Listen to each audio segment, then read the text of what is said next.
Bumagsak ang kamay ni Lara Sison sa keyboard ng kanyang laptop, kasabay ng mabigat na buntong hininga. Nagliliyab ang screen sa harapan niya, ipinapakita ang pangalan ng isang api na hindi niya kailanman naisip na kailanganin niya, Mary Minao. Isang pait na ngiti ang sumilay sa kanyang labi. Ito ang kanyang huling pag-asa. Ang huling paraan upang matupad ang tanging hiling ng kanyang lola, at ang tanging dahilan upang hindi siya tuluyang matunaw sa pagkadismaya sa kanyang sarili. Napakasikip ng kanyang dibdib. Kanina lang, halos mawalan na siya ng hininga sa matinding pressure na ibinuhos sa kanya ng kanyang Lola Remedios o Lola Remy. Nasa hapagkainan sila pero ang simoy ng hangin ay kasing lamig ng hangin sa sementeryo. Lara, hindi ka na bumabata, simula ni Lola Remy, bawat salita ay parang kutsilyo na humihiwa sa kanyang puso. Tingnan mo ang mga pinsan mo. Lahat may mga asawa't anak na. Ikaw, kailan mo ba bibigyan ng apong magdadala ng apelyidong Sison ang lola mo? Naalala mo ang nangyari kay Tita Elena mo? Ang pamilya niya nawalan ng lahat dahil walang tagapagmana. Napakuyom ang kamao ni Lara sa ilalim ng lamesa. Ang kwento ni Tita Elena, ang tiyahin niyang pinakasalan ang isang mayaman pero mapanlinlang na lalaki na ginamit lamang ang pangalan ng kanilang pamilya para sa negosyo, ay naging mitsa ng kanilang pagkasira. Mula noon, naging sentro ng buhay ni Lola Remy ang pagpapanatili sa pangalan at yaman ng pamilya, at para sa kanya, tanging ang pagpapakasal at pagkakaroon ng anak ang kasagutan. Para kay Lara, ito ay isang walang hanggang sumpa. Lola, sinubukan ko po, mahina niyang sagot, ngunit sapat para marinig ni Lola Remy ang kawalan ng pag-asa sa kanyang boses. Pero hindi po madali. Ang sabi ng doktor. Ang sabi ng doktor ay mahihirapan ka, Lara, putol ni Lola Remy, na para bang isa itong hatol na habang buhay niyang dadalhin. Hindi impossible. Hindi mo lang siguro siniseryoso. Hindi mo binibigyan ng sapat na halaga ang pangangailangan ng Pola. Ang apelyido, Lara. Ang dugong Sison, mawawala kung wala kang anak. Uminit ang kanyang mga mata pero pinigilan niya ang luha. Hindi na kailanman muling makikita ni Lola Remy ang kanyang luha. Lumaki siya na laging nagbibigay, laging nagsasakripisyo para sa pamilya. Pero hanggang kailan? Bakit kailangan niyang isakripisyo ang kanyang kaligayahan, ang kanyang dignidad, para lamang sa isang apelyido? Tumayo si Lara, naramdaman ang pagod na lumukob sa kanyang buong katawan. Pasensya na po, Lola. Hindi ko po muna kayang kumain. At nagmamadali siyang umakyat sa kwarto. Ngayon, narito siya, sa harap ng Mary Minao api. Ang api na nagpapahintulot sa mga tao na magbenta o bumili ng isang kasal, isang kontrata ng pag-aasawa. Isang transaksyon.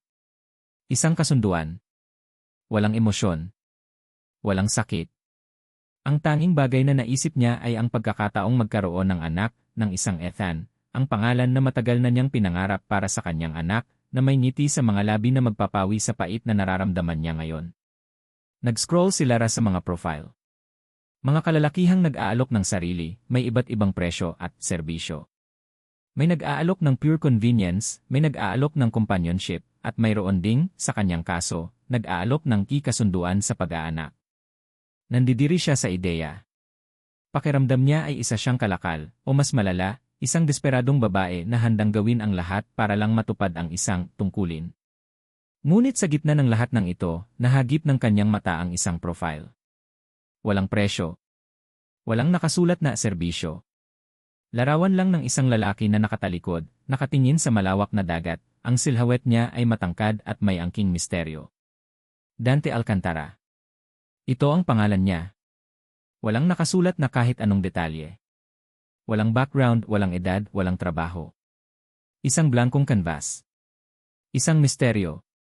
Sa loob-loob niya, sinabi ni Lara na marahil ito ang kailangan niya, isang tao na walang emosyonal na koneksyon, walang nakaraan, walang inaasahan. Basta isang kasosyo sa pagbuo ng isang pamilya. Isang pag-asa. Pinindot niya ang C-Connect. Isang linggo ang lumipas, at narito si Lara, nakaupo sa isang tahimik na sulok ng isang lumang cafe sa ermita. Huminga siya ng malalim, pilit pinapakalma ang sarili. Ang pakikipag-ugnayan nila ni Dante ay puro email at text, lahat ay maikli at direkta. Ang lokasyon, ang oras, at ang tanging dahilan ng kanilang pagkikita, pag-usapan ang kasunduan. Walang iba. Maya-maya, may pumasok na isang lalaki sa cafe. Matangkad. Mayroong isang aura ng pagiging seryoso at malamig, ngunit mayroong kakaibang tikas. May malalim na mga mata na tila may daladalang libong kwento, ngunit walang anumang emosyon na nababasa sa mukha. Nakadamit siya ng simpleng itim na polo shirt at pantalon, ngunit alam ni Lara na hindi ito isang simpleng lalaki. Si Dante Alcantara. Naglakad siya diretsyo sa mesa ni Lara. Tumango lang siya bilang pagbati, walang ngiti. Lara Sison, sabi niya, ang boses ay malalim at kalmado. Dante Alcantara, tugon ni Lara, sinusubukang panatilihing matatag ang kanyang boses. Umupo siya sa tapat ni Lara. Nandito tayo para sa kasunduan. Walang paligoy-ligoy. Tama, sagot ni Lara, nararamdaman ang lamig sa pagitan nila. Ang mga terms ay malinaw. Kailangan ko ng isang asawa. Para sa bata. Tiningnan siya ni Dante, ang kanyang mga mata ay nanatiling blanko. At ako, kailangan ko ng isang pabalat. Para sa aking layunin.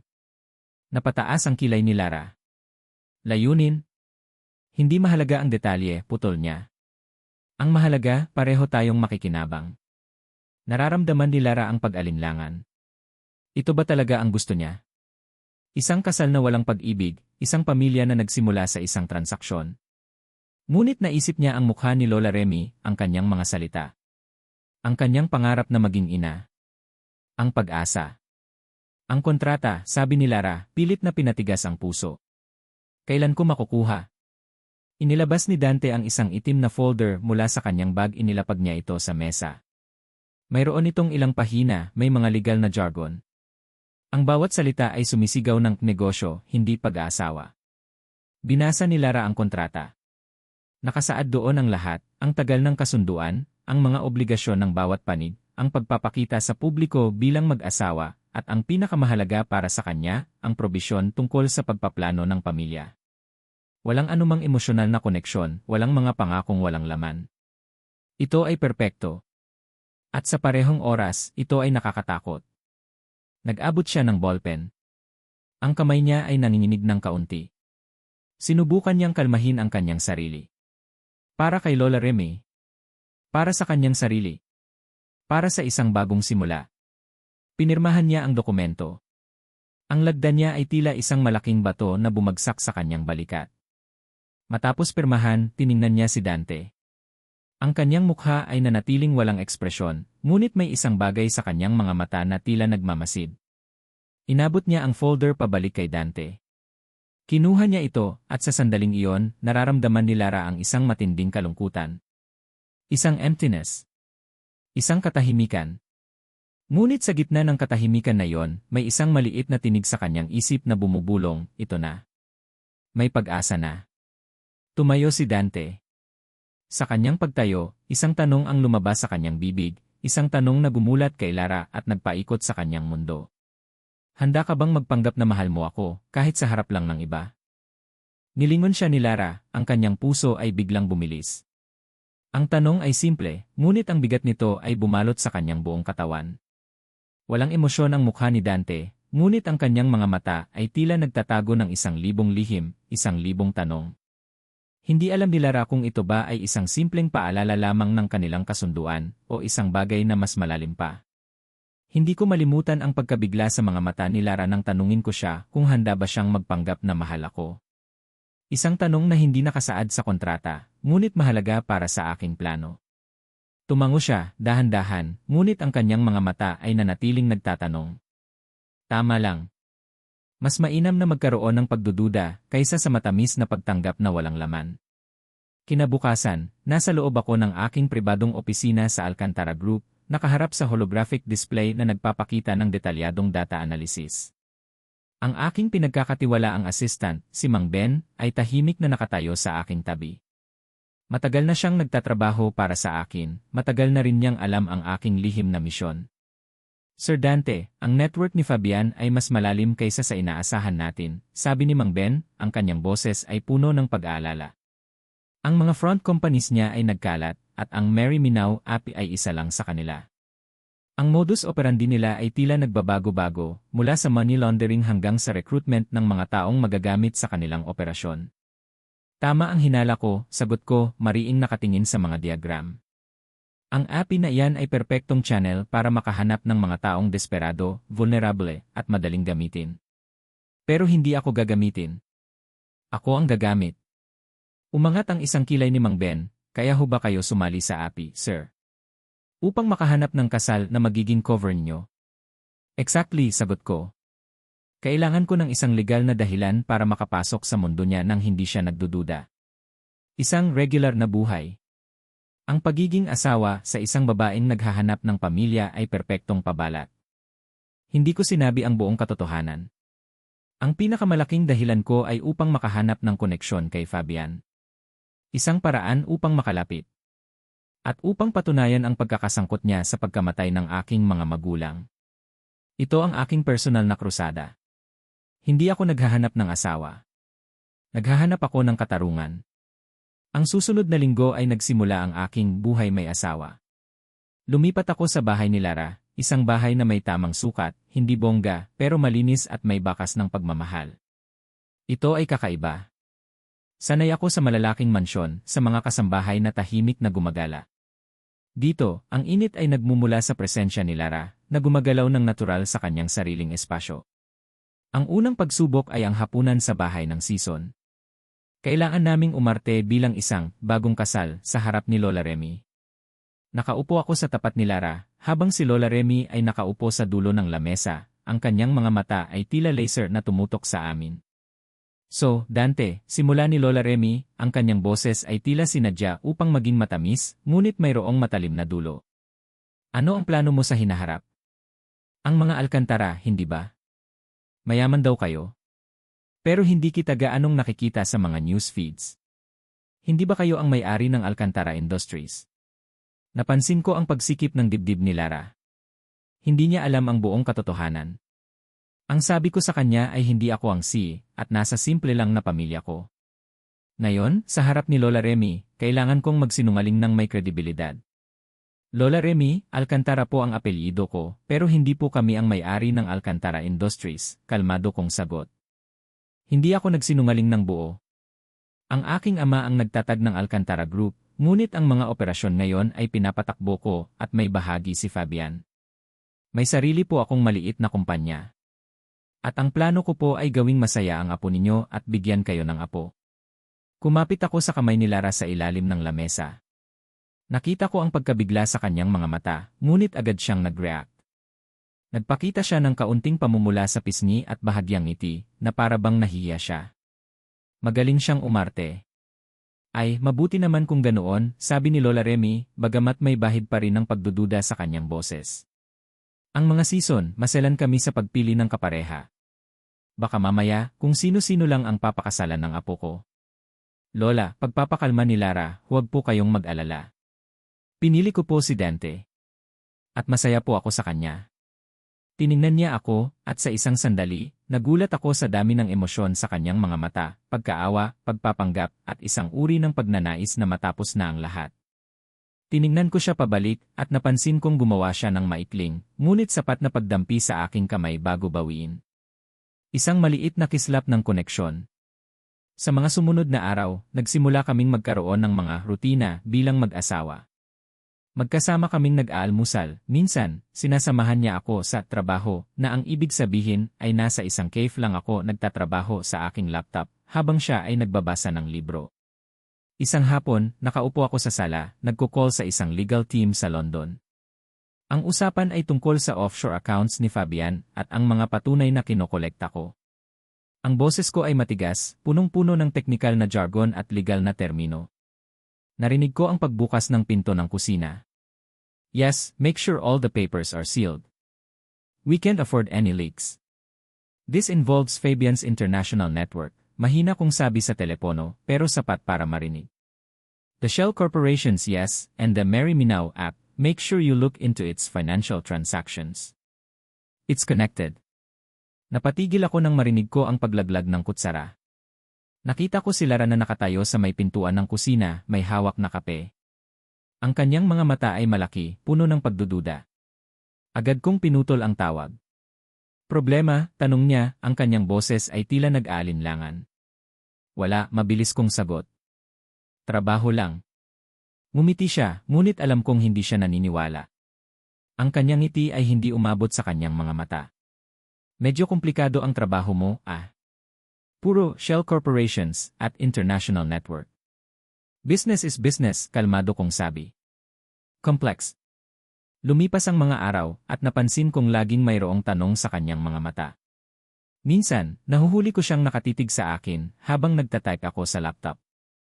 Minsan, naririnig ko ang paghinga niya kapag gabi, tila nag-iisip siya. Mayroon siyang isang uri ng inosensya na nakakabighani.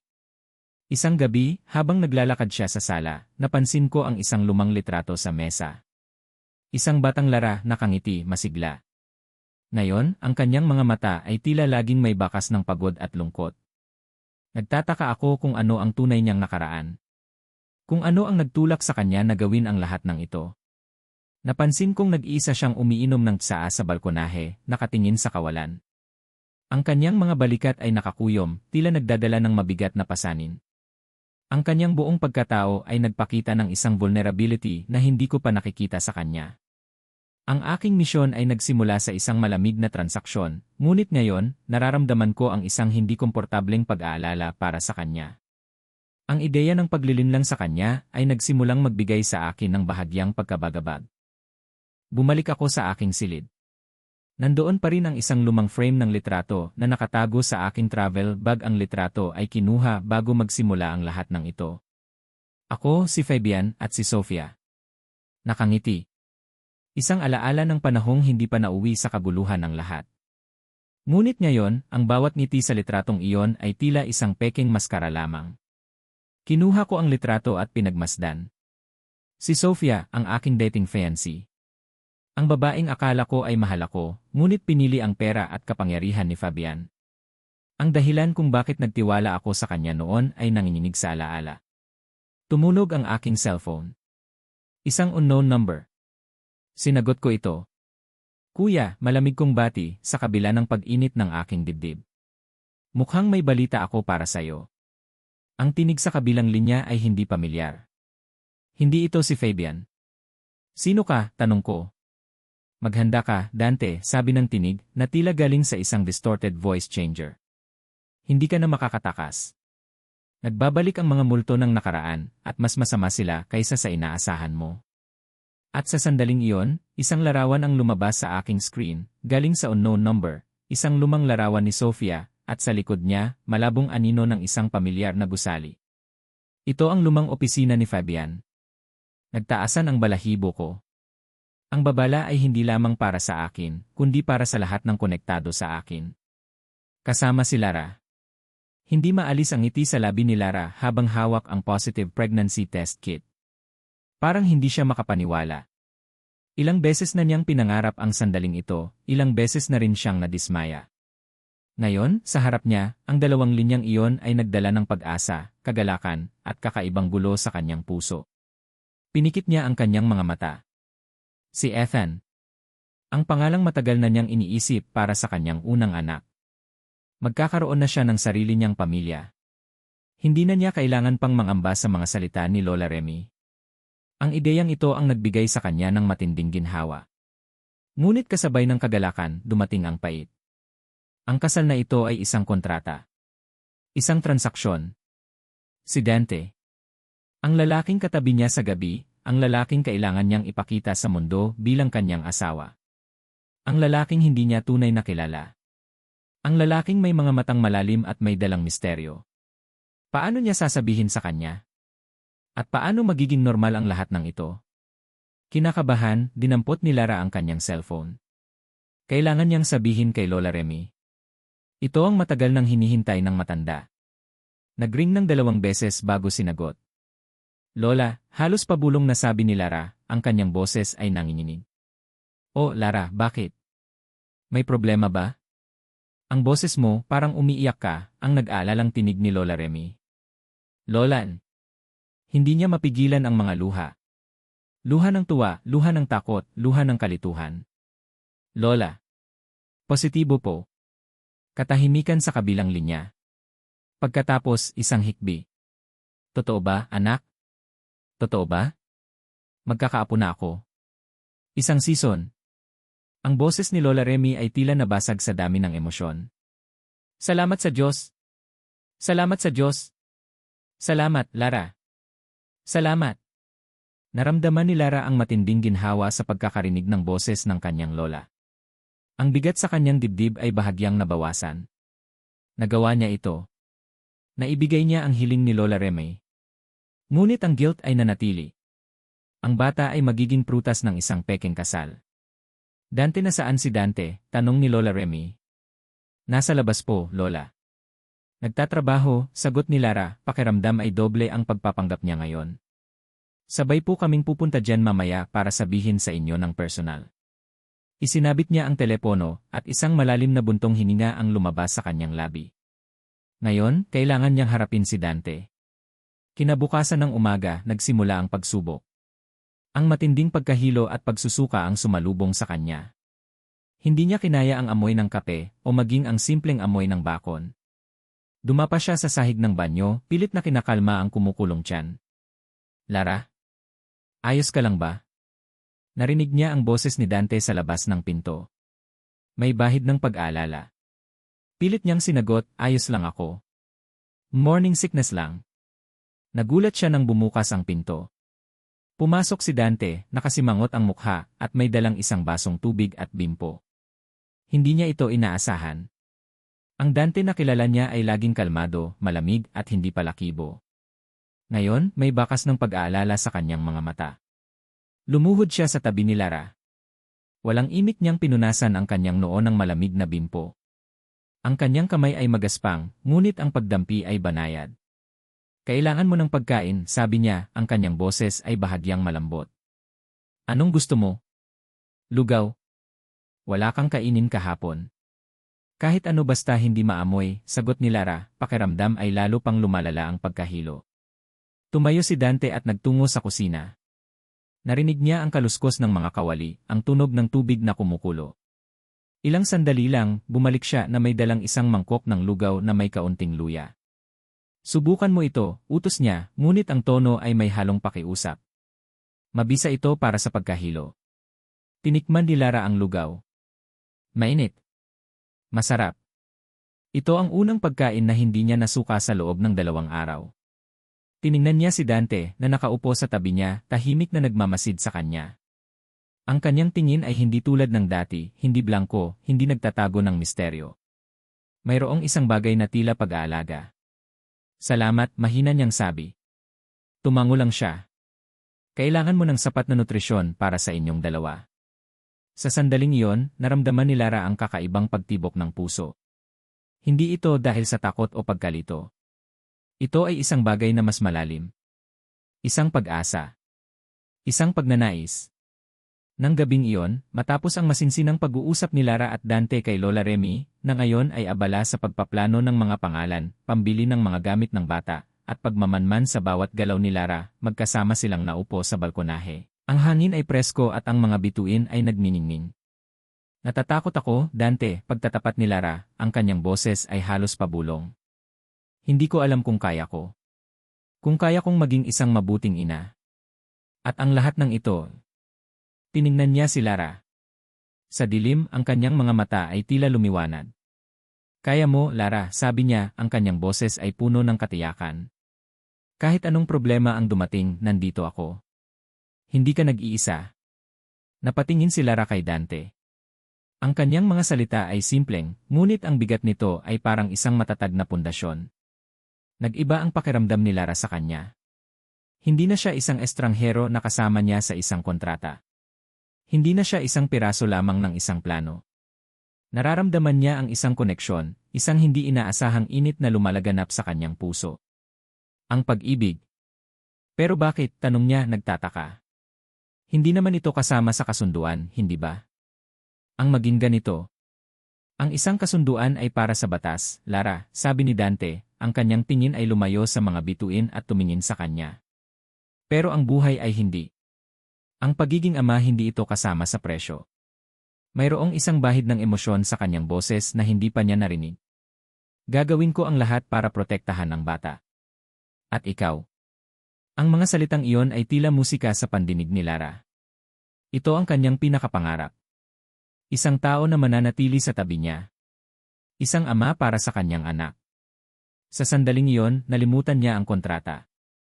Nalimutan niya ang dahilan kung bakit sila nagkasama. Tanging ang init sa kanyang puso ang nararamdaman niya. Lumipas ang mga linggo. Lumalaki ang tiyan ni Lara at lumalalim ang ugnayan nila ni Dante. Nakita niya ang isang bahagi ni Dante na hindi niya inasahan. Ang kanyang pagiging maalalahanin, ang kanyang tahimik na pagmamahal sa bata sa kanyang sinapupunan. Isang hapon, habang naglilinis ng sala, nakita ni Lara ang laptop ni Dante na nakabukas sa kape. Nakaupo si Dante sa kabilang bahagi ng kwarto, abala sa telepono. Ang kanyang boses ay mababa, ngunit sapat para marinig niya ang ilang salita. The merger is almost finalized. Alcantara Group will be absorbing the shares. Yes, it's a huge step for the company. This will cripple Fabian's operations. Biglang tumigil ang mundo ni Lara. Alcantara Group? Hindi ba sinabi ni Dante na maliit lang ang kumpanya niya? Hindi ba sinabi ni Lola Remy na mayaman ang mga Alcantara? Ang mga salitang merger, absorbing shares, at cripple Fabian's operations ay hindi galing sa isang simpleng negosyante. Lalong kumalat ang pagdududa sa kanyang isip. Napansin niya na iba ang ekspresyon ng mukha ni Dante kapag kausap niya ang mga tao sa telepono. Mas seryoso. Mas may kapangyarihan. Ito ay ibang Dante. Ang Dante na nakikita niya ay may kapangyarihan at otoridad. Hindi ang lalaking binilik niya sa api. Nag-inat siya, kunwari ay pagod, at dahan-dahan siyang lumapit sa laptop ni Dante. Ang screen ay nakabuka sa isang komplikadong spreadsheet, puno ng mga numero at pangalan ng kumpanya. Ngunit ang kanyang mata ay nahagip sa isang folder sa desktop. Nakasulat doon, Project Fabian. Nagmadali siyang lumayo, ang puso ay kumakabog. May malalim na misteryo si Dante. At ito ay may kinalaman sa pamilya niya. Kinaumagahan, habang nag-aalmusal sila, sinubukan ni Lara na tingnan ang pitaka ni Dante. Ginawa niya itong aksidente. Habang naglalakad si Dante papunta sa kotse, nilaglag niya ang kanyang pitaka sa lamesa. Nagkunwari si Lara na hindi niya napansin at kinuha niya ito upang isoli. Ngunit bago pa niya ito maibigay, binuksan niya ito ng mabilis. Ang kanyang mga mata ay lumaki. Sa loob ng pitaka, sa tabi ng mga credit card at pera, ay isang e-card. Makintab. May logo ng isang naglalakihang kumpanya. Ang logo ng Alcantara Group. At sa ilalim ng larawan ni Dante, nakasulat, Dante Alcantara, Xie. Napako ang tingin ni Lara sa Lee. Naramdaman niya ang malamig na kaba na bumalot sa kanyang buong katawan. Ang kanyang puso ay kumabog ng mabilis, halos bumalandra sa kanyang dibdib. Xie. Hindi lang basta isang simpleng mangangalakal. Siya ang CEO ng Alcantara Group.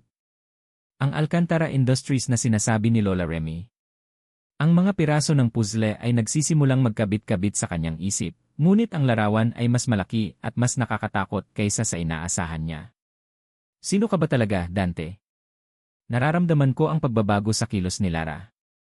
Simula ng gabing iyon, matapos niyang mapansin ang aking laptop at ang aking paghawak sa aking pitaka, mayroong bahid ng pagdududa sa kanyang mga mata, isang tanong na hindi pa niya binibigkas. Ang mga dati niyang inosenteng titig ay nagkaroon na ng kakaibang lalim, tila nagmamasid siya, naghahanap ng kasagutan. Ang pagdududa na ito ay nagbigay sa akin ng pagkabagabag. Ngunit hindi ko ito ipinahalata. Pinanatili ko ang aking kalmado, panlabas na anyo. Kailangan kong manatili sa aking misyon, gaano man kalalim ang nararamdaman ko para sa kanya at sa bata. Maaga pa kinabukasan, lumabas ako ng bahay nang walang paalam kay Lara. Nagtungo ako sa isang lumang bodega sa Tondo, isang lugar na alam kong ginagamit ni Fabian bilang isa sa kanyang maraming front companies. Ito ay isang warehouse na sinasabing nag-imbak ng mga agrikultural na produkto, ngunit ang mga galaw sa loob ay nagpapahiwatig ng mas malalim na operasyon. Nag-camouflage ako, suot ang simpleng damit ng manggagawa. Ang aking mata ay nakatutok sa bawat detalye, ang mga kakaibang delivery truck na lumalabas-masok, ang mga taong may mga tatoo ng isang kakaibang simbolo, ang mga security camera na nakatutok sa mga hindi pangkaraniwang direksyon. Kinuha ko ang aking pinong hidden camera at nagsimulang mag-record, pumipitik ng mga larawan ng mga dokumentong nakakalat sa isang opisina na bahagyang bukas ang pinto. Nakatayo ako sa dilim ng isang sulok, nakikinig sa usapan ng dalawang lalaki. Hindi dapat nagkakamali si Fabian, sabi ng isa. Lalo na ngayon na parang nagpaparamdam na si Dante. Nararamdaman niyang sinusundan siya. Napakuyom ang aking kamao. Napansin na niya. Kailangan kong kumilos ng mas mabilis. Habang naglalakad ako pabalik sa aking sasakyan, nakita ko si Fabian na pumasok sa loob ng bodega. Kasama niya ang kanyang personal na security detail. Agad akong nagtago sa likod ng isang delivery truck. Kung nakita niya ako rito, tapos ang lahat ng pinaghirapan ko. Hindi ako dapat ma-expose. Ito ay isang laro ng pusa at daga, at sa ngayon, ako ang daga. Sa mga sumunod na araw, naramdaman ko ang distansya ni Lara. Hindi niya ako direktang tinatanong, ngunit ang mga tingin niya ay tila naghuhukay sa aking mga lihim. Ang kanyang ngiti ay hindi na umabot sa kanyang mga mata. Alam kong nakita niya ang isi ko. Alam kong nagdududa na siya. Ang aming kasunduan ay unti-unting lumalabo, napapalitan ng isang bagay na mas komplikado, isang emosyon na hindi ko kayang pangalanan. Subalit, hindi ko kayang hayaan itong makagambala sa aking misyon. Ang paghahanap ng katarungan para sa aking mga magulang ay hindi maaaring ipagpaliban. Ang kasamaan ni Fabian ay kailangan ng matigil. Maaga pa kinabukasan, nagtungo ako sa lumang pier sa Baseco. Alam kong may ilang iligal na transaksyon si Fabian na dumadaan dito, nakakubli sa likod ng mga lehitimong kargamento. Suot ang isang simpleng sombrero at jacket, naglakad ako na tila isang ordinaryong manggagawa sa pantalan. Sa loob ng aking bulsa, ang aking maliit na recording device at camera ay handa. Nakita ko ang isang partikular na cargo container na may iba't ibang markings. Ito ay hindi bahagi ng aming legal na negosyo. Ito ay sa ilalim ng isa sa mga shell companies ni Fabian. Habang naghihintay ng tamang pagkakataon, napansin ko ang isang kilalang figure na bumaba mula sa isang itim na van. Si Fabian. May kasama siyang dalawang malalaking lalaki. Ang kanyang presensya ay nagpapahiwatig ng isang importanteng transaksyon. Nag-umpisa akong mag-record, nakatago sa likod ng malalaking kahon. Narinig ko ang mga salita tungkol sa bagong kargamento at mga bayad. Ang mga salita ay bahagyang malabo, ngunit sapat para makapagbigay ng ideya. Bigla, tumunog ang aking telepono. Napaigtad ako. Agad ko itong pinatay, ngunit alam kong baka may nakarinig. Sino yan? Narinig kong sabi ni Fabian, ang kanyang boses ay may bahid ng hinala. Humarap siya sa direksyon ko, ang kanyang mga mata ay naninilip sa dilim. Pilit kong pinigil ang aking hininga, halos hindi kumilos. Nagdasal ako na ang tunog ng ingay sa pantalan ay matatakpan ang ingay ng aking telepono. Ilang segundo ang lumipas na tila oras na. Sa wakas, bumalik ang tingin ni Fabian sa cargo container at nagpatuloy sa pakikipag-usap sa kanyang mga tauhan. Nakahina ako ng maluwag. Nito lang ang gabi, kailangan kong maging mas maingat. Ang paghuli sa kanya ay mas mahirap kaysa sa inaakala ko. Ang laro na ito ay nagiging mas mapanganib. Nang makauwi ako, gabi na. Tahimik ang bahay. Nakita ko si Lara na mahimbing na natutulog sa aming silid, ang kanyang tiyan ay bahagyang umbok na. Lumapit ako sa kanya, dahan-dahan, upang hindi siya magising. Ang bawat sandali ng katahimikan sa kanyang pagtulog ay tila mahalaga. Ang kanyang mukha ay payapa, malayo sa mga pressure na dinadala niya at sa mga lihim na itinatago ko.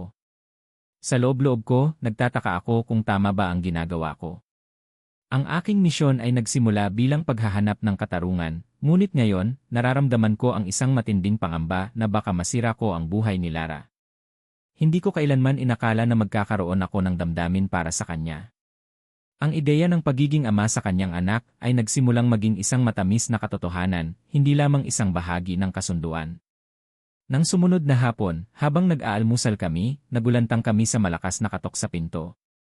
Napatingin kami sa isa't isa, puno ng pagtataka. Hindi kami nag-imbita ng bisita. Binuksan ko ang pinto. Si Fabian. Nakangiti siya ng maluwag, ngunit ang kanyang mga mata ay hindi nakangiti. Mayroon siyang isang kahon ng mamahaling kakanin. Dante. Kuya mo to. Hindi mo naman siguro ako ipagkakait sa bagong kasal mong pamangkin, sabi niya, ang kanyang boses ay malakas at mapanukso. Napansin ko ang panginginig sa katawan ni Lara. Ang kanyang mga mata ay naninilip sa akin, na tila humihingi ng paliwanag. Fabian, malamig kong bati, ngunit pinilit kong maging magalang para kay Lara. Ano ang ginagawa mo rito? Bakit naman? Bibisitahin ko lang ang nag-iisa kong kapatid at ang kanyang magandang asawa, sabi niya at agad na pumasok sa loob.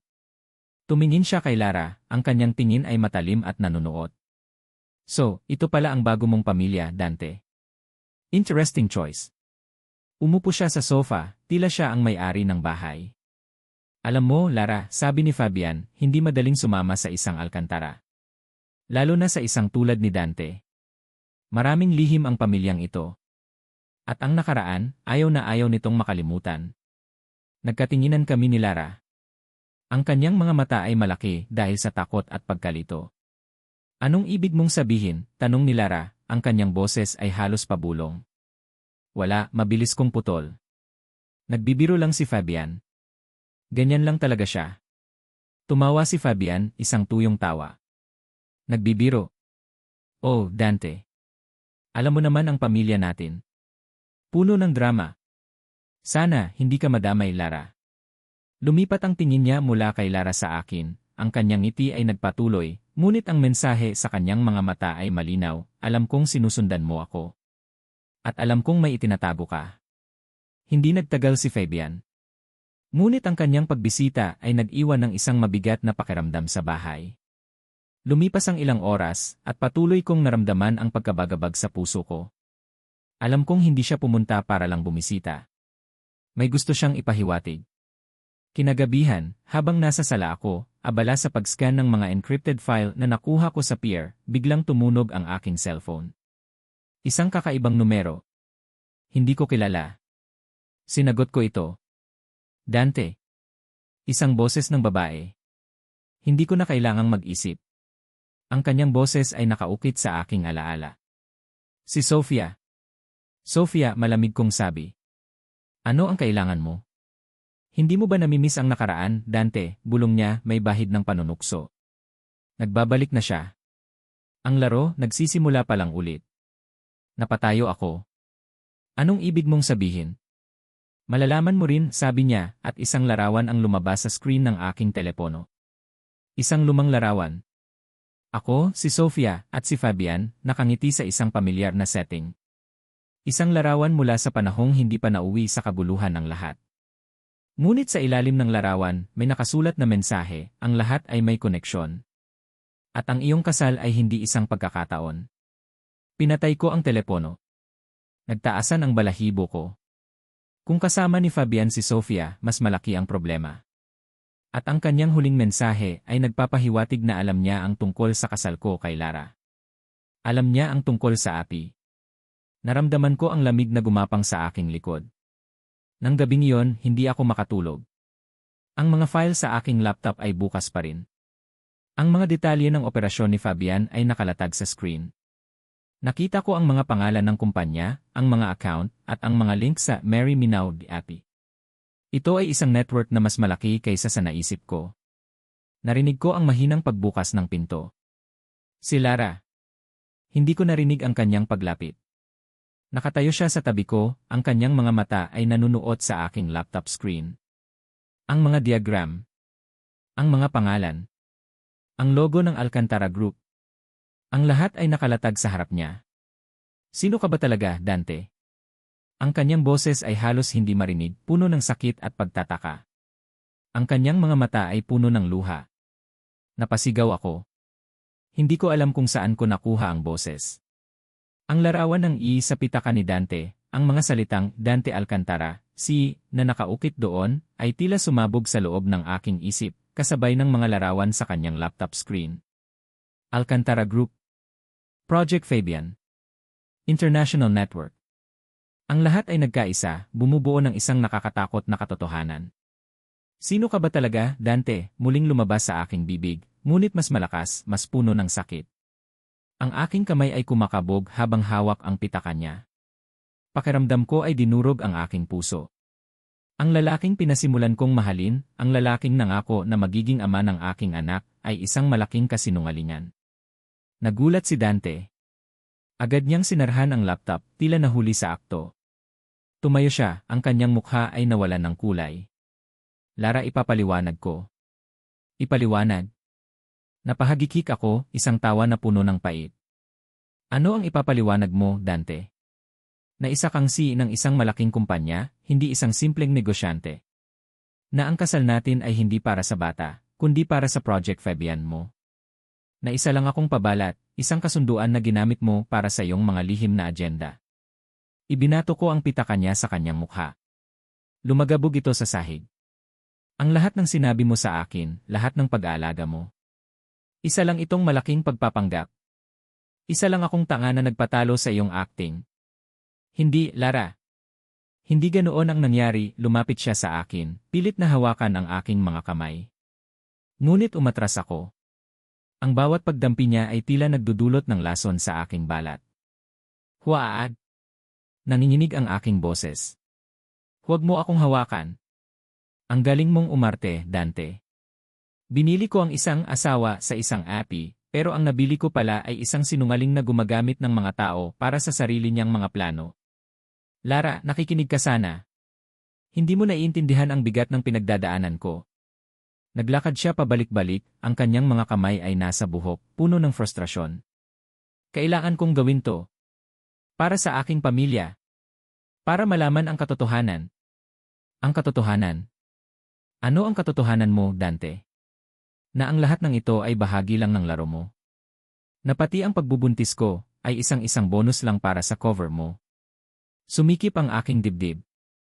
Ang ideya na ang pinakapangarap kong pagbubuntis ay bahagi lamang ng isang planong masama ay nagdulot sa akin ng matinding pagkasuklam.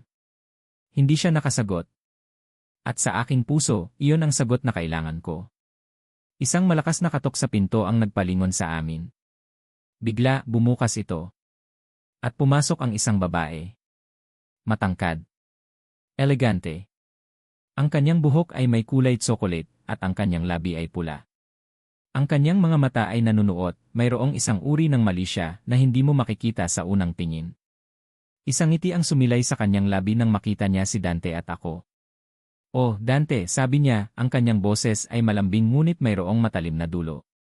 Hindi ka man lang nag-abalang magpakilala sa iyong kasunduan. Tumingin siya sa akin, ang kanyang ngiti ay naging mas malawak, mas nakakainis. Ako si Sofia Imperial. Ang dating fiancé ni Dante. Nagsimula akong manginig. Si Sofia. Ang pangalan na nakita ko sa mensahe ni Dante. Ang babaeng nasa lumang larawan. At ikaw, I'm sure, ikaw si Lara Sison, patuloy niya, tila nagtatamasa sa aking pagkabigla. Ang bagong asawa ni Dante. Ang galing mo namang maghanap, Dante. Isang babaeng handang magpakasal para lang magkaanak. Desperada. Sofia, umalis ka rito, sigaw ni Dante, ang kanyang tinig ay puno ng galit. Bakit, mahal? Ayaw mong malaman ng asawa mo ang buong katotohanan.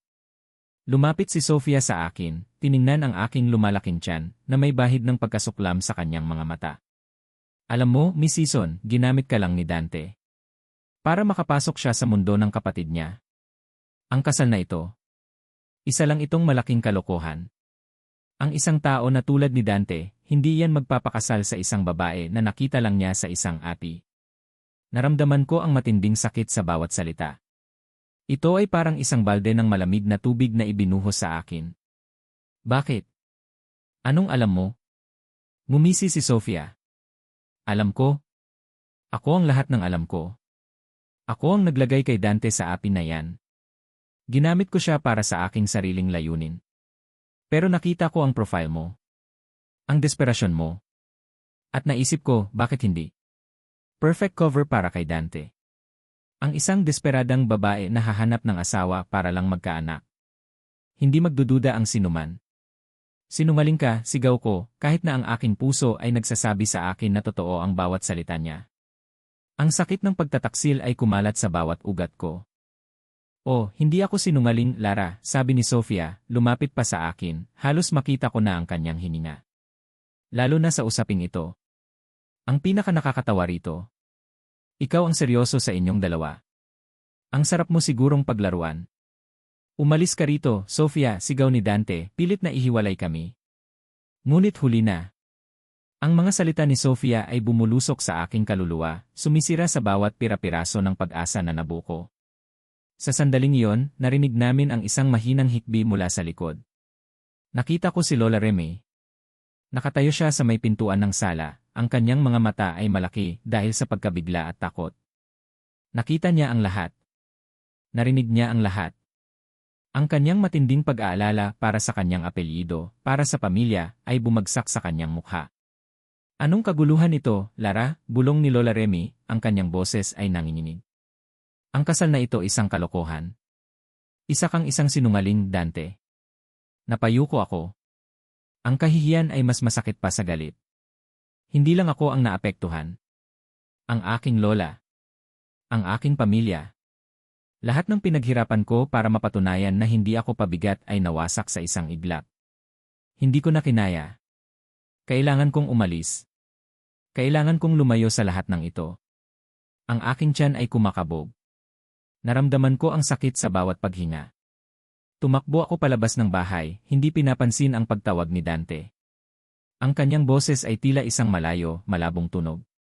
Ang hangin ay malamig sa aking mukha, kasabay ng aking mga luha. Ang mundo ay tila umiikot sa akin. Ang aking tiyan ay masakit. Hindi ko alam kung saan ako pupunta. Ang tanging alam ko ay kailangan kong lumayo. Habang naglalakad ako ng walang patutunguhan sa kalye, halos matumba ako.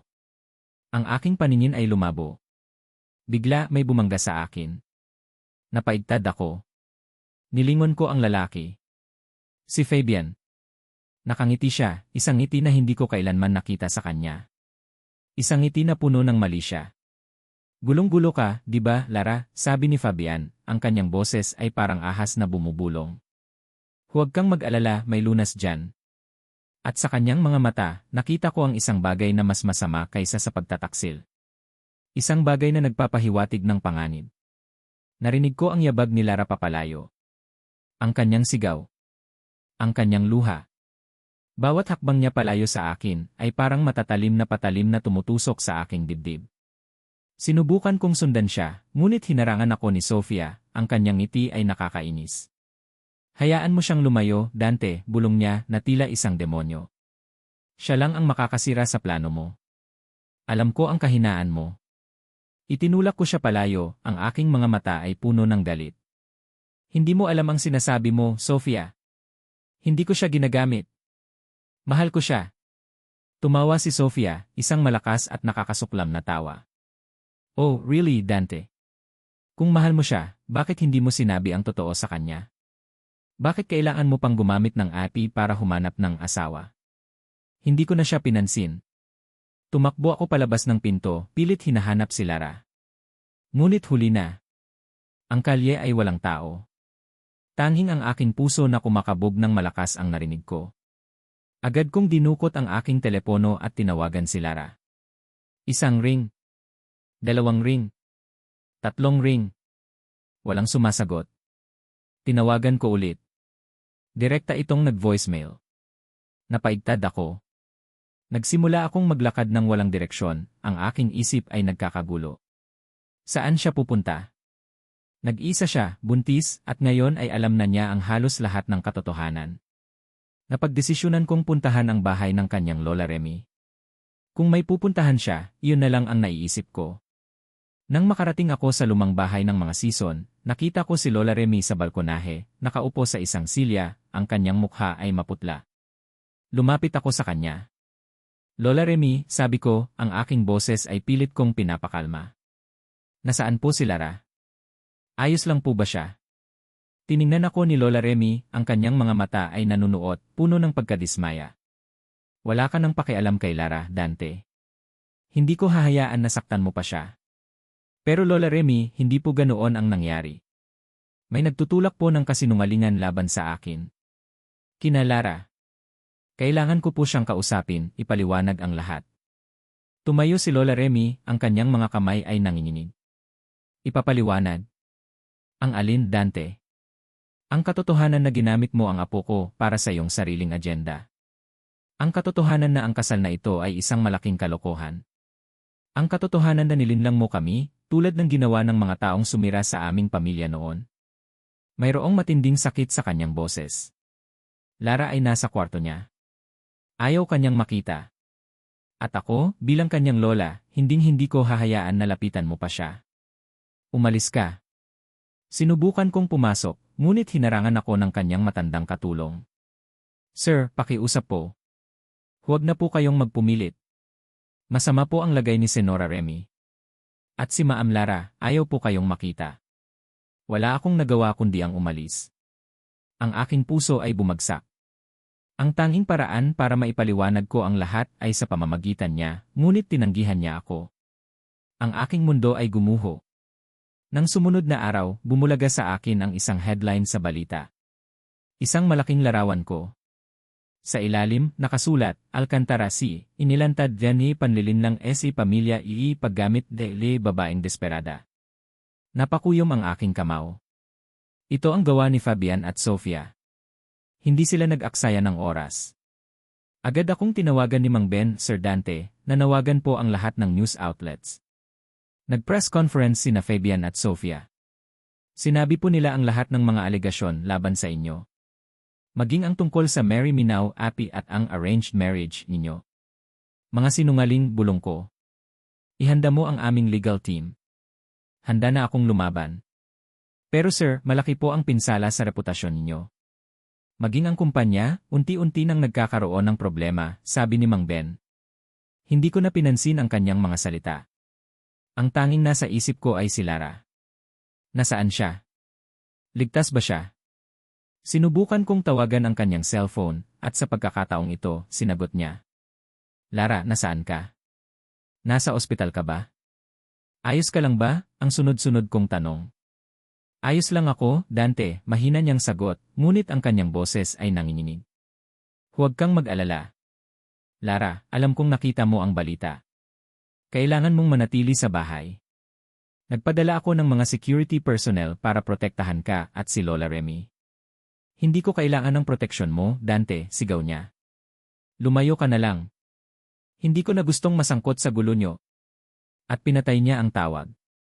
Kinagabihan, nakaupo ako sa aking opisina, ang mga ilaw ay patay, tanging ang ilaw ng computer screen ang nagbibigay liwanag. Ang aking mga mata ay nakatutok sa CCTV feed na ikinabit ko sa paligid ng bahay ni Lara. Gusto kong tiyakin na ligtas siya. Nakita ko si Lara na lumabas ng bahay, mukhang magulo ang buhok, at ang kanyang tiyan ay halatang halata na. Nakamaskara siya, pilit na itinatago ang kanyang sarili. Mukhang pupunta siya sa grocery store. Lumabas siya nang walang kasama, walang security. Napatayo ako. Bigla, lumitaw ang mga reporter. Mabilis silang lumapit kay Lara, ang kanilang mga kamera ay kumikislap.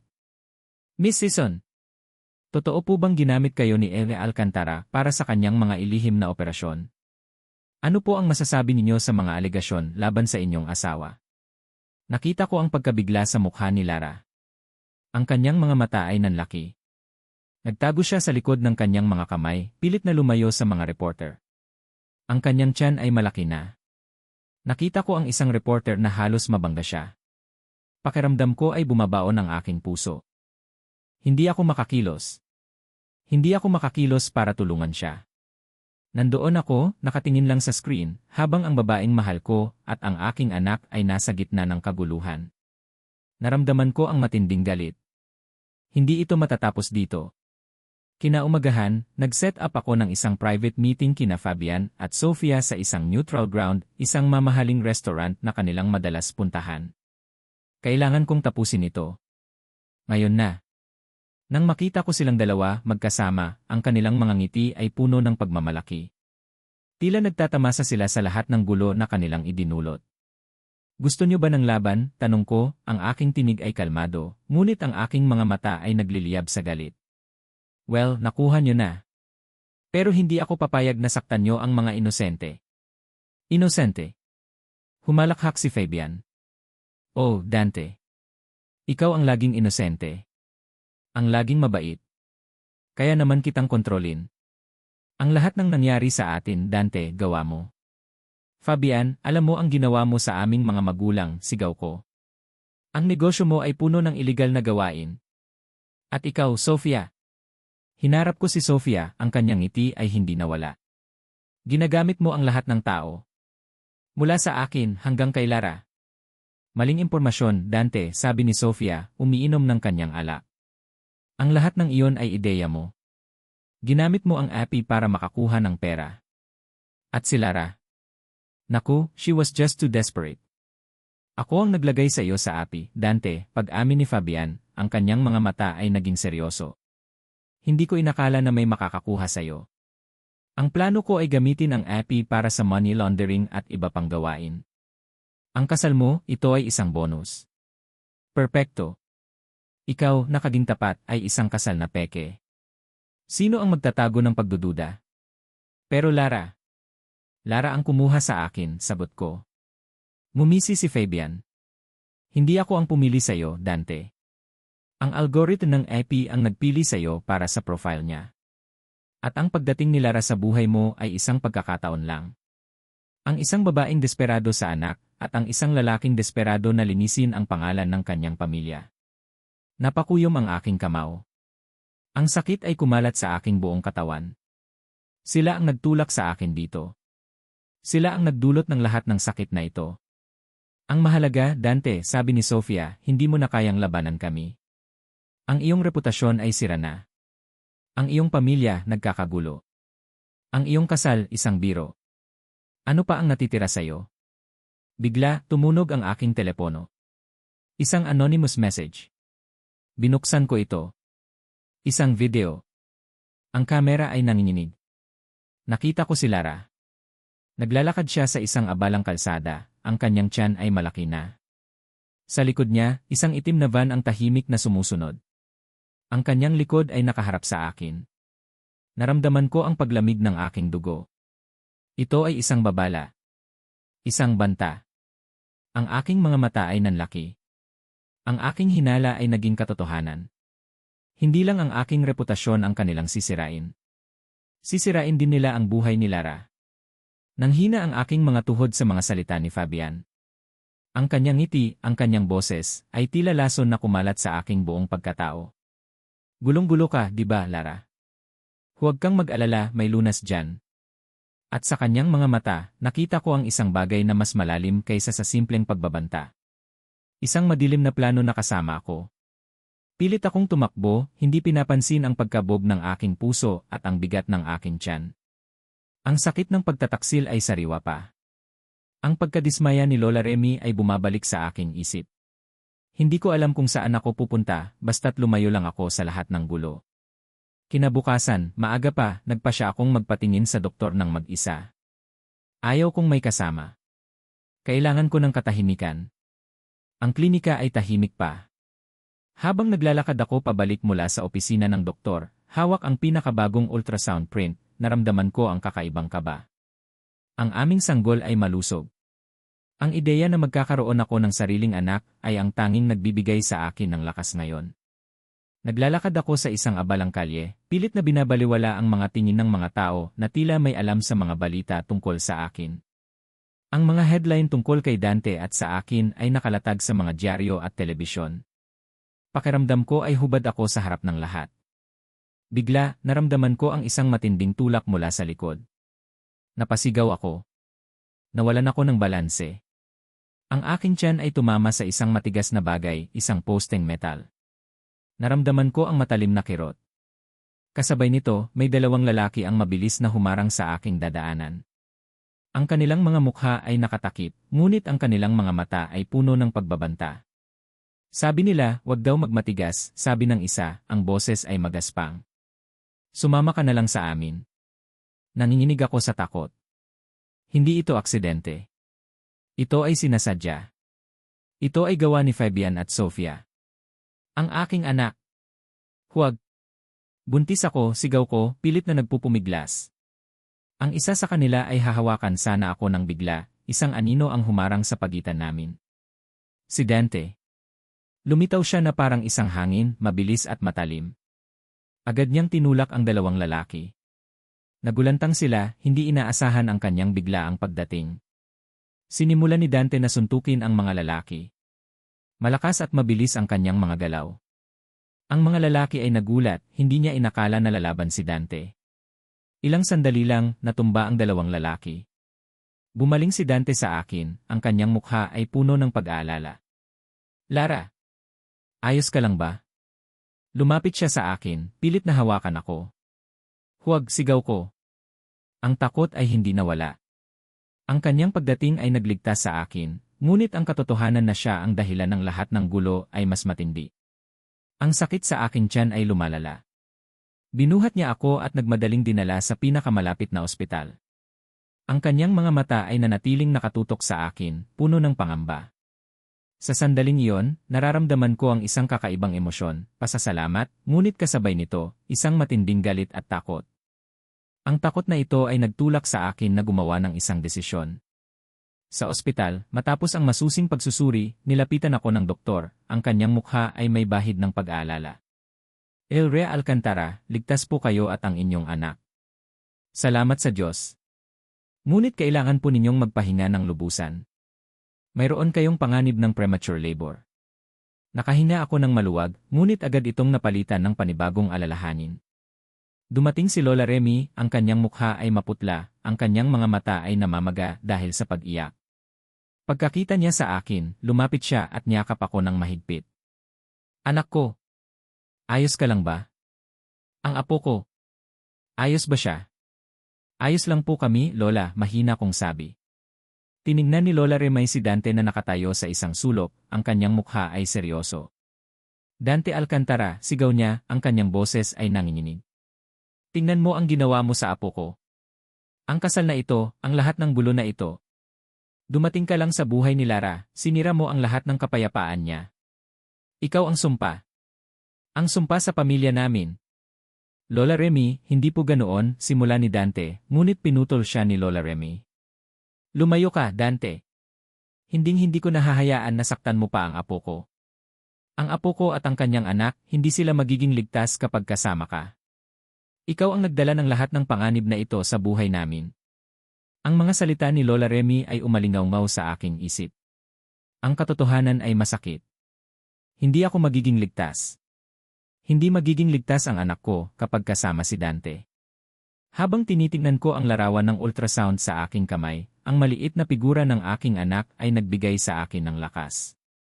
Ang tanging bagay na mahalaga ngayon ay ang kapakanan niya. Ang kapakanan ng aking anak. Tiningnan ko si Dante na nagdurusa sa kanyang sariling paraan. Ang kanyang mga mata ay puno ng pag-aalala at sakit. Alam kong mahal niya ako, mahal niya ang anak namin. Ngunit ang kanyang mundo, ang kanyang digmaan laban kay Fabian at Sofia, ay masyadong delikado. Hindi ko kayang ilagay ang buhay ng aking anak sa panganib dahil sa aking pagmamahal. Sa gabing iyon, habang nakaupo kami sa aking kwarto sa ospital, ang katahimikan ay nakakabingi. Ang mga ilaw ay dim, si Dante ay nakaupo sa tabi ng aking kama, hawak ang aking kamay. Lara, ipapaliwanag ko ang lahat. Ang lahat ng ginagawa ko, para sa'yo, para sa atin, mahina niyang sabi, ang kanyang boses ay punong-puno ng pakiusap. Malapit ko nang matapos ang lahat. Makakalaya na tayo sa gulo ni Fabian. Nilingon ko siya, ang aking mga mata ay puno ng luha. Hindi, Dante. Hindi na. Anong ibig mong sabihin? Ang kanyang boses ay tila nabasag. Hindi na natin kayang ipagpatuloy ito, sabi ko, ang bawat salita ay parang kutsilyo na humihiwa sa aking puso. Ang ating kasal ay isang kontrata. Ito ay may hangganan. At ngayon, ito na ang hangganan. Lara, huwag kang magsalita ng ganyan. Mahal kita. Mahal ko ang bata, lumuhod siya sa harap ko, ang kanyang mga mata ay nagsusumamo. Pakiusap, Lara. Huwag mo kaming iwan. Dante, tingnan mo ang nangyari. Tingnan mo kung gaano tayo pinahirapan ng mundo mo. Ang anak natin hindi siya magiging ligtas hanggat nasa buhay natin ang gulo mo, sabi ko, ang aking mga luha ay umaagos na. Hindi ko kayang isugal ang buhay ng anak ko. Lumapit ako sa kanya, ibinigay ko sa kanya ang ultrasound print. Ang larawan ng aming anak. Alagaan mo siya, Dante. Alagaan mo siya. At kalimutan mo na ako. Kinuha niya ang larawan, ang kanyang mga kamay ay nanginginig. Ang kanyang mukha ay puno ng sakit, ng pagkawala. Lara, hindi mo ito pwedeng gawin sa akin. Sa atin. Ito ang tanging paraan, Dante, bulong ko. Ang tanging paraan para maging ligtas ang anak ko. Huling sulyap ko sa kanya. Ang kanyang mukha ay puno ng matinding sakit. Tumalikod ako at lumabas ng kwarto. Ang bawat hakbang ay mabigat, ngunit alam kong ito ang tamang desisyon. Para sa akin. Para sa aking anak. Ang aming kwento ay tapos na. 3 taon ang lumipas. Isang maaraw na hapon sa Liwasang Rizal. Ang hangin ay sariwa at ang mga bata ay naglalaro sa paligid. Narito ako, Lara Sison, nagtutulak ng isang stroller. Ang aking buhay ay nagbago ng lubusan. Hindi na ako ang babaeng puno ng takot at pagdududa. Ngayon, ako ay isang ina. Mama! Mama! Ang bilis ko! Nilingon ko ang tumawag. Isang batang lalaki, mga 3 taong gulang, tumatakbo patungo sa akin, ang kanyang mga mata ay nagniningning. Mayroon siyang ngiti na nagpapahiwatig ng kanyang kagalakan. Si Ethan. Ang aking Ethan. Ngunit nang makita ko ang kanyang mukha, biglang kumirot ang aking puso. Ang kanyang mga mata ay kay Dante. Ang kanyang ngiti ay kay Dante. Ang kanyang buong pagkatao ay isang living reminder ng nakaraan.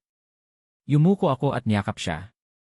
Ang bilis-bilis mo na, anak, sabi ko, pilit nang umingiti. Malapit na ang birthday mo, anak. Niyakap niya ako ng mahigpit. Tiningnan ko siya, ang aking pagmamahal ay walang hanggan. Hindi ko alam kung ano ang mangyayari sa aming buhay.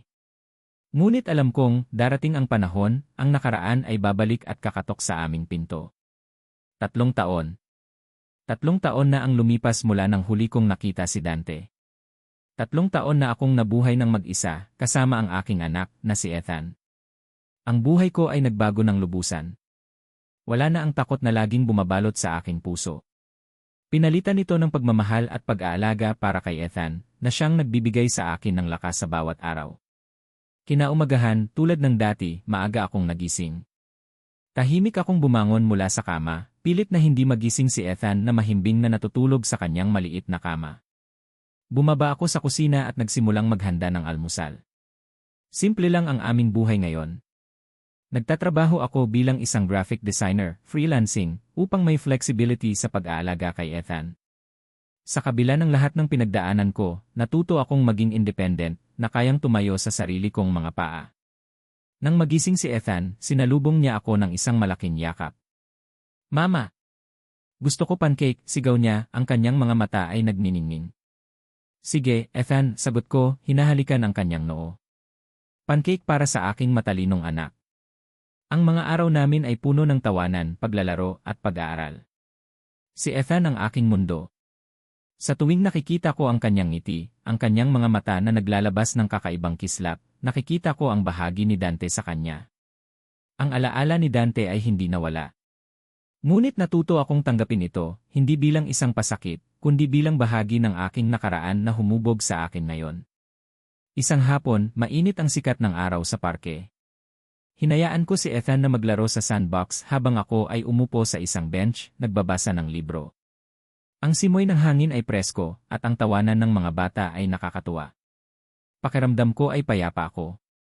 Sa wakas, nakita ko ang kapayapaan na matagal kong hinahanap. Mama! May aso po, sigaw ni Ethan, habang tumatakbo patungo sa isang malaking puno, kung saan may nakaupo na isang lalaki, nagbabasa ng dyaryo. May kasama siyang isang golden retriever na nakaupo sa tabi niya. Napangiti ako. Ang aking mata ay sinundan si Ethan. Ngunit nang makalapit si Ethan sa lalaki, biglang umangat ang ulo ng lalaki mula sa kanyang dyaryo. Bumagsak ang aking libro. Ang aking hininga ay tila tumigil. Ang lalaki ay matangkad. Ang kanyang balikat ay malapad. Ang kanyang buhok ay mas maikli na ngayon, ngunit ang kanyang mga mata ay malalim pa rin, mayroong parehong misteryo, ngunit mayroong mas matinding bakas ng sakit at pagod. Siya. Siya si Dante. Nagkatinginan kami. Ang oras ay tila tumigil. Ang ingay ng parke, ang tawanan ng mga bata, ang simoy ng hangin, lahat ay nawala. Tanging ang kanyang mga mata ang nakikita ko. Ang lalaking minsan kong minahal. Ang lalaking nagdulot sa akin ng matinding sakit. Ang ama ng aking anak. Hindi ko alam kung ano ang aking gagawin. Tumayo ako dahan-dahan. Ang aking mga tuhod ay nanginig. Si Ethan, wala siyang kaalam-alam, ay masayang kinakausap ang aso. Si Dante, ang kanyang mga mata ay nanatiling nakatitig sa akin. Mayroong sorpresa. Mayroong pagkabigla. Ngunit mayroon ding isang uri ng kalungkutan, na tila nagdala siya ng mabigat na pasanin sa loob ng 3 taon. Dahan-dahan tumayo si Dante. Ibinaba niya ang kanyang dyaryo. Lumapit siya, dahan-dahan, ang kanyang mga mata ay hindi inaalis sa akin. Ang kanyang golden retriever ay tahimik na sumunod sa kanya. Lara, ang kanyang boses ay malalim, bahagyang magaspang, na tila matagal nang hindi ginagamit sa pakikipag-usap. Dante, ang tanging lumabas sa aking bibig. Ang pagitan namin ay puno ng 3 taon ng sakit, pagkawala, at pagbabago. Ayos ka lang ba? Tanong niya, ang kanyang mga mata ay puno ng pag-aalala. Siya ba Tumingin siya kay Ethan, na abala sa paglalaro sa aso. Tumango ako, ang aking puso ay kumakabog ng malakas. Siya si Ethan. Lumapit si Dante sa akin. Hindi siya nangahas na hawakan ako. Ang kanyang mga kamay ay nasa kanyang bulsa. Ganoon ba? Malaki na siya. Ang kanyang boses ay kalmado, ngunit ang kanyang mga mata ay nagsalita ng libong salita. Ang sakit ay naroon pa rin. Hindi siya nakatakas sa nakaraan. Anong ginagawa mo rito? Tanong ko, pilit na pinapatatag ang aking boses. Nandito lang ako para magpahinga, sagot niya, ang kanyang tingin ay lumipat kay Ethan. Narinig ko ang tungkol sa parke na ito. Maganda raw. Mayroong awkward na katahimikan sa pagitan namin. Hindi na kami ang dating Dante at Lara. Nagbago kami. Ang tanong ay, kaya pa ba naming bumalik? Ayos ka na ba? Tanong ko, ang aking tinig ay mas malambot na. Ang lahat ng gulo natapos na ba? Huminga siya ng malalim. Lara. Natapos na. Ang lahat ng gulo ay natapos na. Sa mga sumunod na araw, tila nagtatago si Dante sa parke. Minsan, nakikita ko siya, nakaupo sa parehong bench, nagbabasa ng dyaryo. Minsan, naglalakad siya sa paligid, kasama ang kanyang aso. Hindi kami nag-uusap. Tanging ang mga tingin lang ang nagpapalit-palitan. Isang araw, nilapitan ako ni Lola Remy. Mas matanda na siya ngayon. Ang kanyang buhok ay mas puti. Ngunit ang kanyang pagmamahal para kay Ethan ay walang kupas. Lara, nakita ko siyang muli, bulong ni Lola Remy, ang kanyang mga mata ay nanunuot. Sino po, Lola? Tanong ko, kahit na alam ko na ang sagot. Si Dante, sagot niya. Nandito raw siya sa parke. Ang anak mo, laging hinahanap. Pero hindi ko pa rin siya pinagkakatiwalaan, Lara. Ang mga Alcantara, marami silang tinatagong lihim. Natatakot ako para sa'yo. Para kay Ethan. Niyakap ko si Lola Remy. Lola, alam ko. Mag-ingat po ako. At si Ethan, ligtas po siya. Nang gabing iyon, matapos matulog si Ethan, nakaupo ako sa sala, nag-isip. Ang pagbabalik ni Dante ay nagdulot ng isang kakaibang pakiramdam sa aking puso. Hindi ito takot. Hindi ito galit. Ito ay nostalgia. Isang pagnanais na malaman ang lahat. Kinabukasan ng umaga, habang nasa parke kami, lumapit si Dante sa akin. Ang kanyang mga kamay ay may hawak na isang malaking itim na folder. Ang kanyang mukha ay seryoso. Lara, kailangan nating mag-usap, sabi niya, ang kanyang boses ay puno ng determinasyon. Tapos na ang lahat. Binuksan niya ang folder. Nakita ko ang mga pahina ng dokumento, ang mga larawan. Ang mga larawan ni Fabian. Ngayon, iba na ang kanyang hitsura. Nakakadena siya. Kasama niya si Sofia na may parehong kapalaran. Fabian at Sofia napatunayan na ang lahat ng kasalanan nila, sabi ni Dante, ang kanyang tinig ay malamig. Nahuli na sila. Ang lahat ng kanilang iligal na operasyon ay nabuwag na. Ngunit nang balikan ko ang mga dokumento, may isang pahina ang nakakuha ng aking pansin. Ito ay isang forensic report. Isang ulat tungkol sa pagkamatay ng kanyang mga magulang. Tiningnan ko ang mga detalye, ang mga petsa, at ang mga pangalan. At sa gitna ng report, may isang pangalan na lumitaw na hindi ko inaasahan. Isang pangalan na nagpahiwatig ng mas malalim na koneksyon. Isang pangalan na nagbigay sa akin ng panibagong pagkabigla. Nanginginig ang aking mga kamay habang hawak ang forensic report. Ang pangalan sa report ay nakaukit sa aking isip, isang pangalan na hindi ko inaasahan na makita roon. Ito ay nagbigay ng isang bagong dimensyon sa kwento ng trahedya sa pamilya Alcantara. Anong ibig sabihin nito, Dante? Tanong ko, ang aking boses ay halos pabulong. Ang pangalan ni Sofia Imperial ay nakasulat sa isang bahagi ng report, nakaugnay sa isang testigo na nagbigay ng testimonya tungkol sa pagkilos ng isang babae bago ang insidente. Tiningnan ako ni Dante, ang kanyang mga mata ay puno ng lungkot.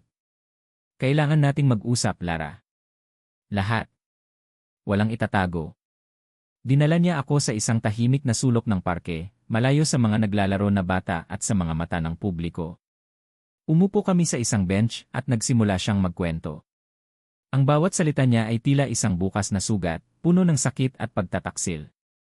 Ang dahilan kung bakit ako sumali sa Marry Me Now app, hindi lang para sa pabalat, Lara, simula ni Dante, ang kanyang mga mata ay nanatiling nakatutok sa akin. Nalaman ko na ginagamit ni Fabian ang API na yon para sa kanyang iligal na gawain, hindi lang para sa money laundering, kundi para rin sa isang mas malaking sindikato na may koneksyon sa iba't ibang bansa. At ang layunin ko ay buwagin ang lahat ng ito. Para patunayan na siya ang responsable sa pagkamatay ng aking mga magulang. Ang mga magulang mo? Tumango siya. Ang pagkamatay nila ay idineklara bilang aksidente. Ngunit simula pa lang, may kutob na ako na may iba pa. Ang aking ama ay nagsisimula ng magkaroon ng matinding tensyon kay Fabian bago sila namatay. Si Fabian ay laging may inggit sa akin, Lara. Pakiramdam niya ay ako ang laging paborito ng aming mga magulang. Nagpatuloy si Dante, ang kanyang boses ay naging mas kalmado, mas puno ng determinasyon. Ang aking mga magulang ay malapit nang matuklasan ang mga iligal na operasyon ni Fabian. Nandoon sila sa kanilang private plane nang biglang bumagsak ito. Ang aking investigasyon ay nagpakita ng isang kakaibang pattern. At ang pinaka-nakakagulat sa lahat ay ang pagkakasangkot ni Sofia. Naramdaman ko ang paglamig ng aking dugo. Si Sofia. Paano? Si Sofia ay hindi lang isang kasabwat ni Fabian. Siya ang utak sa likod ng maraming operasyon ni Fabian. Siya ang nagbigay sa kanya ng mga ideya, ng mga koneksyon.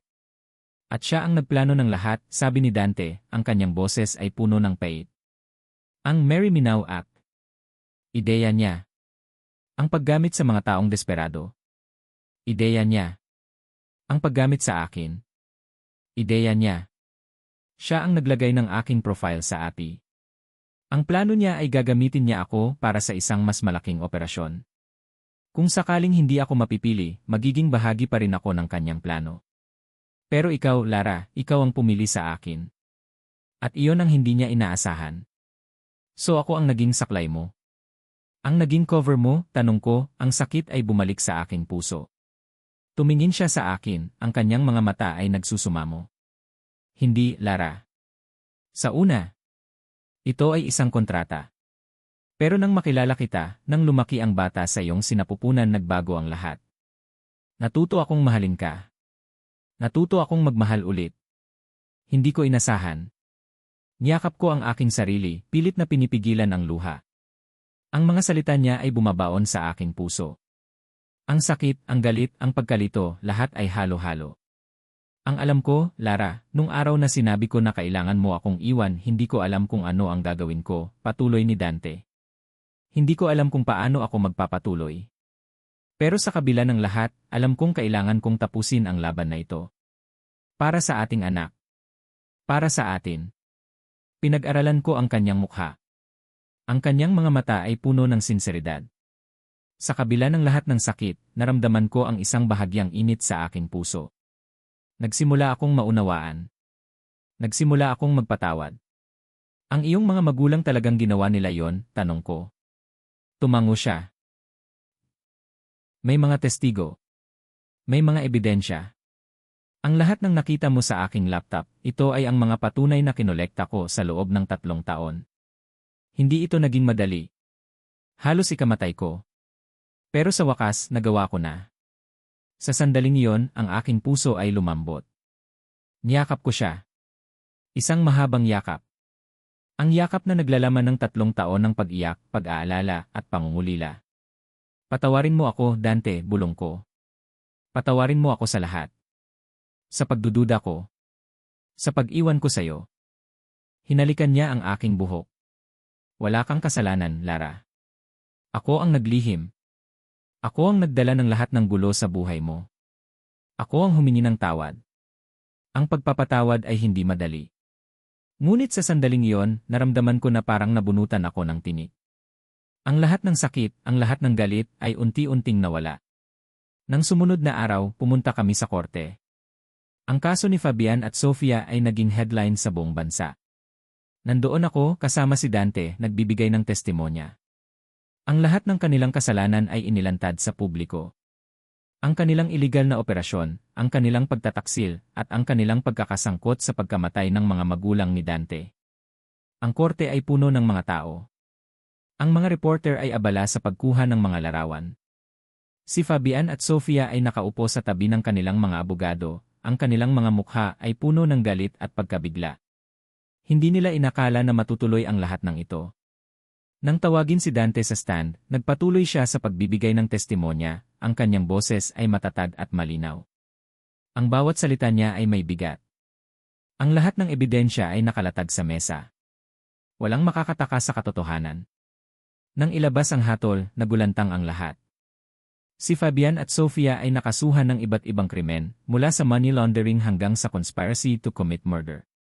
Ang kanilang hatol ay habambuhay na pagkakakulong. Umiti ako. Isang ngiti na puno ng ginhawa. Tapos na.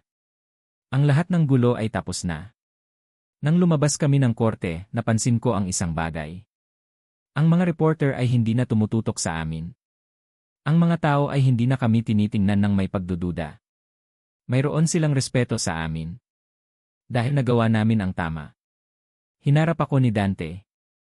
Ang kanyang mga mata ay puno ng pag-asa.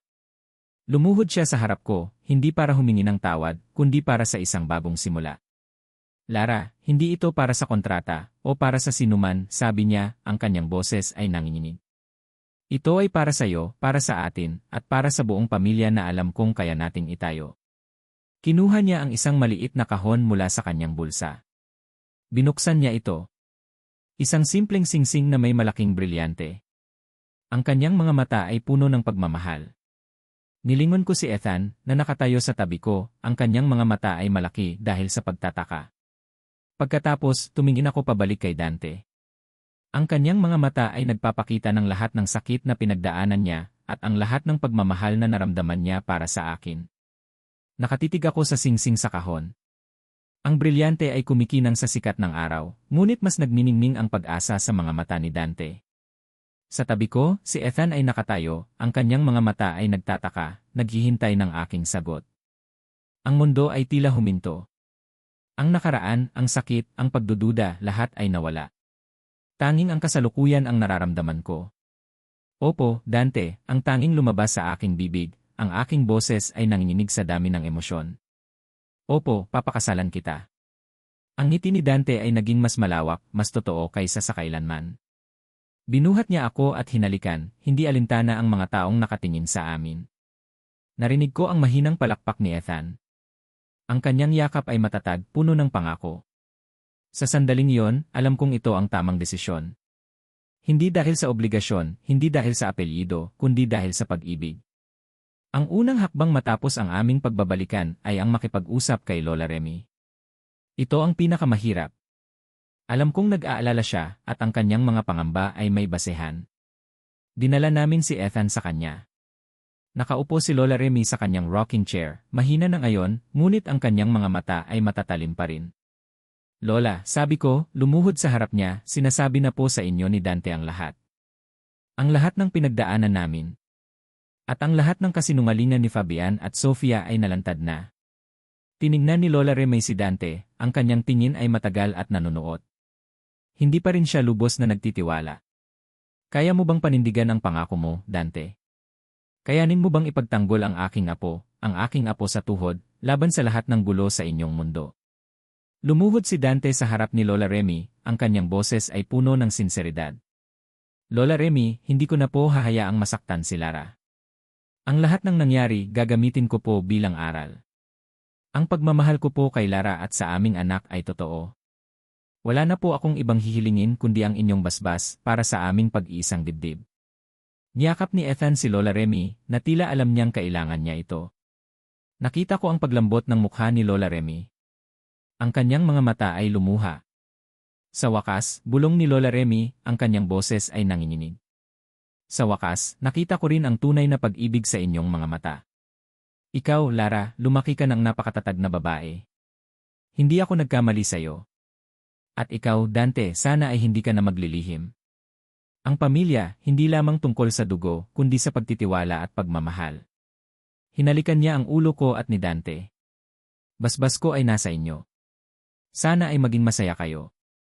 At sana, bigyan niyo pa ako ng isa pang apo. Lumabas kami ni Dante sa bahay ni Lola Remy, hawak ang aming mga kamay, ang aming mga puso ay puno ng kapayapaan. Ang basbas ni Lola Remy ay tila isang bagong simula. Ang aming kasal ay hindi engrande. Hindi ito tulad ng mga kasal sa Alcantara Industries na puno ng mga politiko at mga negosyante. Ito ay simple. Intimate. Isang kasal sa isang hardin na puno ng mga bulaklak, sa harap ng aming mga pinakamamahal. Nandoon si Lola Remy, masaya, ang kanyang mga mata ay nagniningning. Nandoon si Ethan, nakasuot ng kanyang maliit na tux, nakatingin sa amin ng may pagtataka. Nang kami ay magpalitan ng mga sumpa, naramdaman ko ang pagtibok ng aking puso. Dante Alcantara, simula ko, ang aking boses ay malinaw at puno ng pagmamahal. 3 taon na ang nakalipas, pinakasalan kita sa isang kontrata.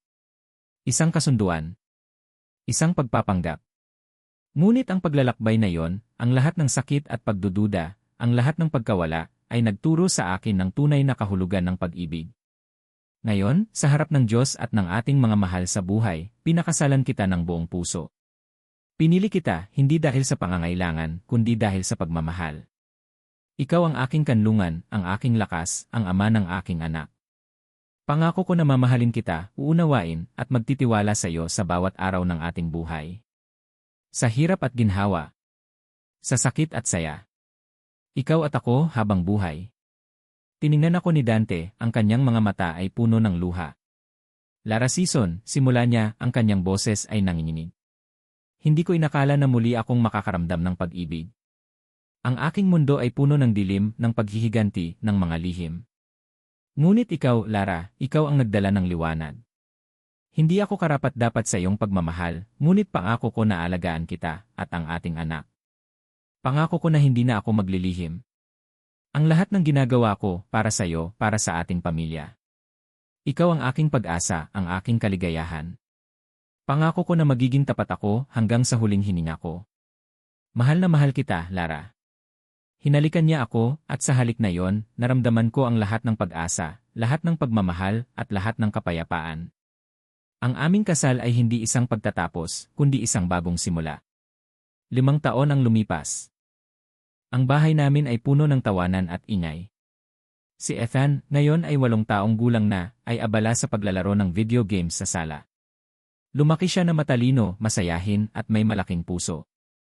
Siya ang aming himala, ang nagbigkis sa aming pag-ibig. Mama! Papa! Tignan niyo po si Chloe. Nilingon ko si Ethan.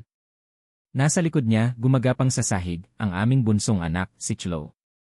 2 taong gulang, may ngiti sa labi, at malaki ang mga mata na tila kopyang-kopya sa akin. Ngayon, ganap na ang aming pamilya. 2 anak. Isang masaya at buong pamilya. Ang bilis lumaki ng mga anak natin, bulong ko kay Dante, habang yakap ko ang kanyang braso. Nakaupo kami sa porch, umiinom ng kape, habang pinapanood ang aming mga anak na naglalaro. Sabi niya, at hinalikan ang aking buhok. At ang lahat ng ito, dahil sa iyo, Lara. Dahil sa pagmamahal mo. Dahil sa pagtitiwala mo. Tiningnan ko si Dante, ang kanyang mukha ay puno ng pagmamahal. Ang kanyang mga mata, na dating puno ng misteryo at sakit, ay ngayon ay puno ng kapayapaan at kaligayahan. Siya ang aking asawa. Ang aking pinili. Ang buhay ay puno ng mga sorpresa. Ang pag-ibig ay hindi laging madali. Minsan, ito ay nagsisimula sa isang pagkakamali. Minsan, ito ay puno ng sakit at pagtataksil. Ngunit sa huli, ang pag-ibig ay pagpili. Pagpili na magtiwala. Pagpili na umunawa. Pagpili na magpatawad. At pagpili na maging masaya. Niyakap ko si Dante, at tiningnan ang aking mga anak na naglalaro. Sino nang mag-akalang ang pinakamalaking pagkakamali ko ay ang pinakamalaking pagpapala sa buhay ko, bulong ko, ang aking puso ay puno ng pasasalamat. Inapit niya ang aking kamay, ang kanyang mga daliri ay mahigpit na pumulupot sa akin. Ang pag-ibig ay hindi lang nakikita, Lara. Nararamdaman ito. At tayo, napatunayan natin na totoo ito. Ang huling sikat ng araw ay humalik sa aming mga mukha, habang ang aming pamilya ay nagkasama, buo, at puno ng pagmamahal. At dito nagtatapos ang kwento ni Lara at Dante, isang pag-ibig na nagtagumpay sa lahat ng pagsubok at nagpapatunay na ang tunay na pamilya ay nabubuo sa puso. Sa lahat ng mga nakinig at sumubaybay sa bawat kabanata ng buhay ni Lara at Dante, mula sa kaibuturan ng aking puso, isang taos-pusong pasasalamat po ang aking ipinaabot. Kayo ang dahilan kung bakit patuloy na lumalalim ang bawat karakter at bawat emosyon sa kwentong ito. Bilang inyong manunulat, ang paglalakbay na ito kasama ang kanilang mga pagsubok, pagluha, at pagbangon ay puno ng sari-saring damdamin. Naramdaman ko ang bawat sakit at kagalakan ni Lara, ang bawat pagdududa at pag-asa ni Dante. Sa bawat salitang aking isinulat, layunin kong ilabas ang katotohanan na ang buhay ay hindi perpekto, ngunit ang pag-ibig ay kayang lumampas sa anumang pagsubok. Naway naiwan sa inyong puso ang mga mahahalagang mensahe ng kwentong ito. Na ang tunay na pag-ibig ay hindi lamang matatagpuan sa magandang umpisa, kundi sa kakayahang magpatawad, magtiwala, at muling bumangon pagkatapos ng mga pagkabigo. Na ang pamilya ay hindi lang tungkol sa dugo, kundi sa pagpili na mahalin, alagaan, at manindigan para sa isa't isa. At nasa gitna ng mga lihim at kasinungalingan, laging may pag-asa para sa isang tunay at wagas na pagmamahalan. Maraming salamat sa inyong oras at sa inyong pagmamahal sa kwentong ito. Kung may nais kayong ibahagi tungkol sa inyong nararamdaman o sa mga aral na inyong napulot, huwag po kayong mag-atubiling mag-iwan ng komento. Ang inyong mga reaksyon ang aking inspirasyon. Lubos na gumagalang. Kwentong pusong sugatan.